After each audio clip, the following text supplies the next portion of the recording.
Welcome back to 52 Weeks of Gaming. We're here, you're there, and that means that this is a video. So take it away. Okay, so this week I am playing a game called Battle Chasers Nightwar, and as with all games, I know exactly zero about it except that it sounds like a cool game. I don't even know what sort of style of game it is, so that's going to be fun to figure out. So stay tuned while I attempt to figure out what sort of game I'm going to be playing. Battle Chasers Nightwar is a game that was developed by a company called Airship Syndicate, with the publisher being THQ Nordic. Now, it is a continuation of a comic series that came out called Battle Chasers, which had 9 issues before it by a guy named Joe Midoriya, and it's about a group of people who are stranded on an island and how they go and kind of get off of that island and survive. The big thing is that it is dungeon battles that you go and have, so you would go around and explore dungeons and basically find areas there. You have your cast of Garrison, Calibretto, Red Monica, Nolan, Goalie, and they joined some people along the way to go and figure out the mystery of this island that continued again in the comic series that already happened. You have the overworld, which is explored, fighting enemies in typically 3v3 fashion, where you can have 3 on your side at max, and they can have up to 3 on their side. Sometimes they'll have more in the form of a combo wave.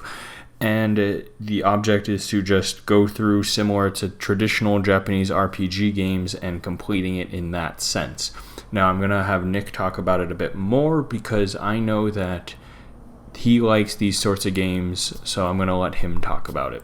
So Battle Chasers Nightwar is a game that I, as always, I don't know what to expect when I go into it. So you just see kind of the cover art and go off of that, and kind of looked like this cool battling game, and it is. It's a JRPG style game with an overworld and these dungeons that you go through, which remind me a lot of like the Diablo dungeons that you can go and kind of explore, and you have different difficulty levels for them, and this whole range of characters, and you can choose your team like traditional JRPG games where you have your team and your skills and your weapons and all of that sort of stuff. And it's a lot of fun, but it has the one thing that I always hate in games, which is grinding.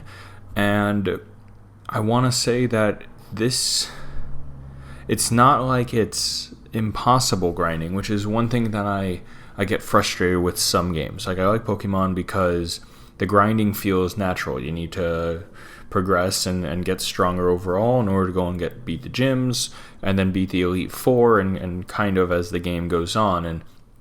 And most games will go and do that, where you need to go and do a kind of a bit of grinding in order to go and get more powerful. But it's not like, this isn't something that forces it or has a steep incline in terms of like different difficulty levels. Like, sure, there are points where you go back into other dungeons and it helps level up, but there's enough monsters on the overworld that you can go and fight against. There's different hunts that you can go and do quests, and there's all these different things you can kind of go and do, that it's more of playing the dungeons over because of the randomized rooms that there are, and you might need a room to unlock a certain skill later on, and all of these sorts of things, that's why you end up playing them over and over, and you kind of get better gear that way. And so it's seamless in that sense, and I really enjoy it because of that. I've found myself just playing endlessly for hours with this game,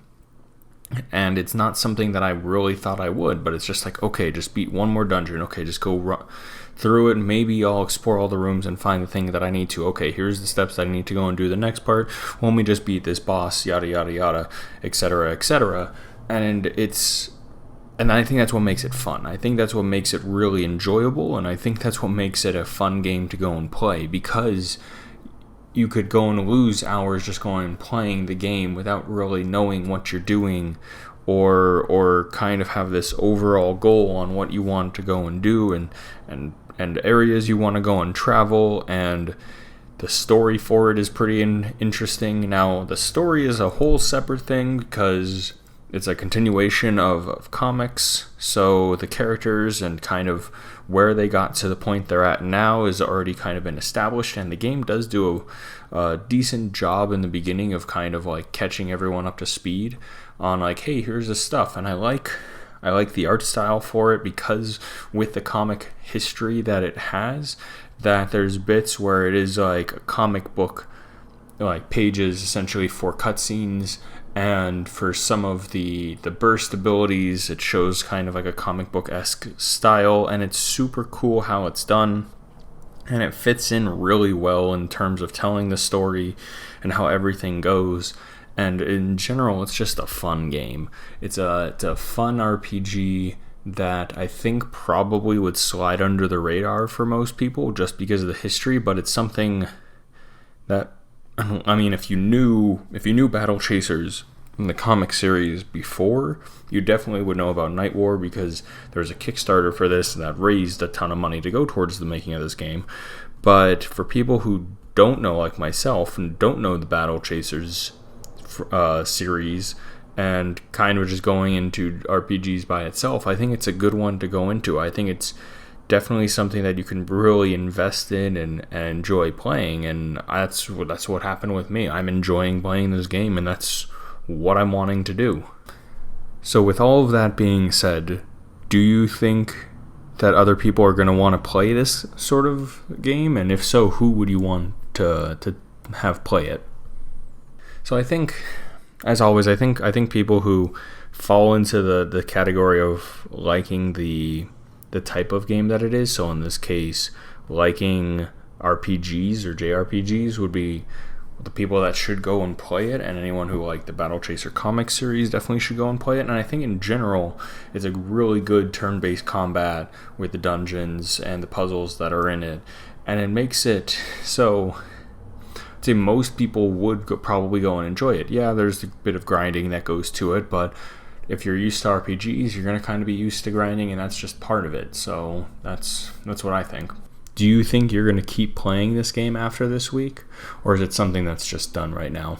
I'm definitely going to go and keep playing it. I mean, it's something that I still have to go and beat the story for, and then there's the New Game Plus that I know that the game has, simply because I looked at the achievements. But there's New Game Plus to go through, and plenty of other stuff afterwards to make sure that you go and unlock all the ultimate weapons and the level 3 burst attacks and all these sorts of things that need to go and be done. And so yeah, I'm definitely going to go and put the time into completing the game.